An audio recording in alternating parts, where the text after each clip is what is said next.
രാജസ്ഥാൻ റോയൽസിനെ 57 റൺസിന് തോൽപ്പിച്ച് സൺറൈസേഴ്സ് ഹൈദരാബാദ്. പ്രഫുൽ ഹിങ്കയാണ് കളിയിലെ താരം. IPL ഈ സീസണിലെ രാജസ്ഥാൻ റോയൽസിനെ ആദ്യ തോൽവിയിലേക്ക് തള്ളിയിട്ട് സൺറൈസേഴ്സ് ഹൈദരാബാദ്.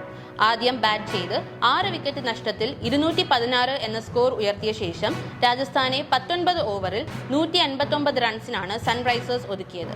44 പന്തുകളിൽ 8 ഫോറും 6 സിക്സും അടക്കം 91 റൺസ് നേടിയ ഇഷാൻ കിഷനാണ് ബാറ്റിംഗിൽ സൺറൈസേഴ്സിന് വേണ്ടി തിളങ്ങിയത്. അതേസമയം ബൌളിംഗിൽ അരങ്ങേറ്റത്തിനിറങ്ങി 4 വിക്കറ്റ് വീതം വീഴ്ത്തിയ പ്രഫുൽ ഹിങ്കയും സാക്കിബ് ഹുസൈനുമാണ് മിന്നും വിജയത്തിലേക്ക് എത്തിച്ചത്.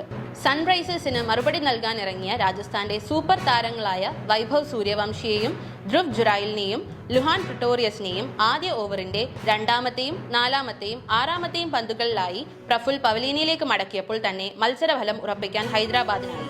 IPL ചരിത്രത്തിൽ തന്നെ ആദ്യ ഓവറിൽ 3 വിക്കറ്റ് അരങ്ങേറുന്ന ആദ്യ താരമായി വലം കയ്യൻ പേസറായ പ്രഫുൽ മാറി. അടുത്ത ഓവറിൽ യശസ്വി ജയ്സ്വാളിനെ 1 റൺസുമായി മടക്കി സാക്കിബും വരവറിയിച്ചു.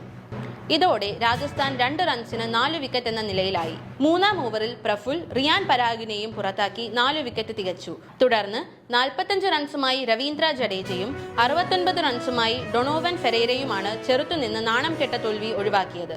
ഫെരേരയും ആർച്ചറെയും രവി ബിഷ്ണോയെയുമാണ് സാക്കിബ് പിന്നീട് പുറത്താക്കിയത്. ഇഷാൻ മലിംഗ 2 വിക്കറ്റ് വീഴ്ത്തി.